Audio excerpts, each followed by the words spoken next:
6 mois après sa disparition, le château de la Busine à Marseille rend hommage à Charles Aznavour avec une exposition exceptionnelle.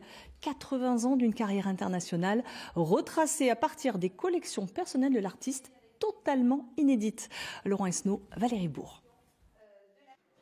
Une exposition unique qui se visite comme on feuillette un album de famille. Charles Aznavour avait donné l'accord de son vivant pour la présentation au public de ses archives personnelles.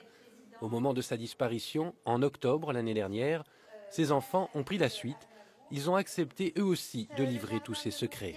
Avec donc la fameuse maison Lego Claro. La plupart des choses que vous voyez sont vraiment issues de la collection personnelle, des archives. Donc ces objets, à part les personnes qui sont allées dans la maison de Charles Aznavour, personne ne les a vus puisque ce sont ces objets du quotidien. Et puis ces photos, ce sont les photos de son disque dur. Donc c'est les photos qu'il a faites lui-même ou qu'il a faites avec ses amis, avec sa famille. Ces photos vraiment ces photos de famille. Donc on est vraiment dans l'intimité de Charles Aznavour. Charles Aznavour a toujours eu un profond attachement à la Provence. Il venait souvent passer l'été dans sa maison de Mouriès, au sud des Alpilles, une maison dont sont issus la plupart des documents présentés dans l'exposition.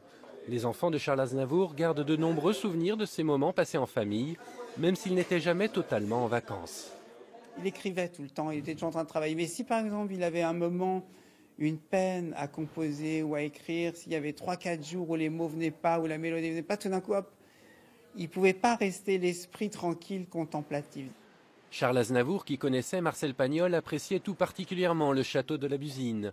Il aurait sans doute été fier de voir cet album de famille présenté ici au public.